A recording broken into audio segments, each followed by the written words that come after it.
Hi everyone, it's Pete from Embrace, and on this channel we like to do a wide variety of videos on different property investment topics to help people.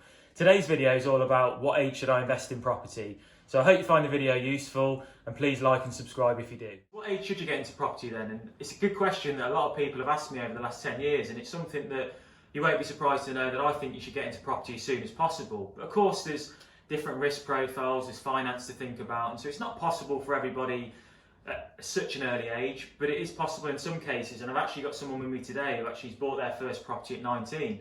So I thought that'd be a great example on how they did it, and hopefully you're going to find this really useful. So welcome Taylor to today. And how did you find and buy your first property then at 19? Yeah, cheers Pete. So yeah, there was a lot of issues that came with trying to buy at a younger age, whether it be finance, mortgage, making sure I had enough knowledge. So to overcome the finance problem, as you said, I wanted to do it from a younger age, and at 15, 16 I first started looking at property. Okay. Obviously I had minimal knowledge at the time, minimal finances, so I spent years working, trying to build up enough of a deposit, and then once I felt I was in a good enough position to invest, I did so once I found the right property. Make sure I had the knowledge, so firstly I tried to find the right place to learn, and that's when I found Embrace, and I've met the team. It's been an amazing place to try and build up my knowledge. And then the final problem was with the mortgage. Trying to get a mortgage I found really difficult. Yeah. And why was that? Was that your age? Was that to do with the fact they didn't want to lend to just you on your own, or? Yeah, well, there was a couple of problems that came with it. So part of it being my age, part of it being income and finances available. Obviously I had nothing behind me at the time. Okay. So I spoke to an amazing mortgage broker who offered a number of solutions, one of which being setting up a limited company. Long story short, I decided to avoid that entirely, but essentially the main fix seemed to be getting my mum on it. So my mum came as a guarantor, and she backed me financially then, supported my income. Okay. But that's something that I think we had to try and overcome. There's a lot of hurdles that come with investment, I think, at any point if you're trying to invest at any age. But I think if you're willing to put in the extra time, extra effort, then you can overcome that. It's not, there's different ways around it, especially nowadays. Yeah.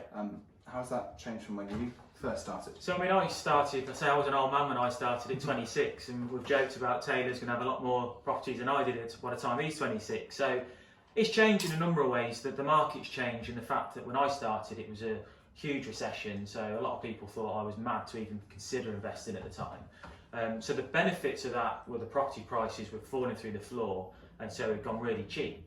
The downside of that was the finance market was shot at the time, banks weren't lending, and that's how I used other strategies such as joint ventures and sourcing properties for others, which are other videos we've done on the channel. But in essence, there's always a benefit and a downside a lot of the time to a market. So whilst, like I say, the finance was a problem, the prices were low, so I was able to get really good deals on the properties that then rose over time.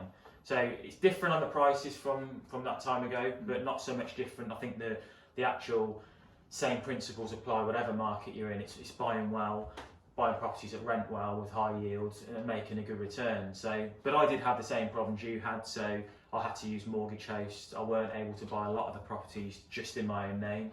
And so it was a test in time, but it's something that in some respects, the fact you've had that so early on is a good thing as well, because you've seen that you will encounter hurdles in property, but then you've actually thought outside the box and managed to find a way around that. So I think Taylor has been a really good example of like I say, investing at a young age, and I invested at 26, and so a lot of people still thought that was really young as well. But of course, the right time for you might be 40, 45.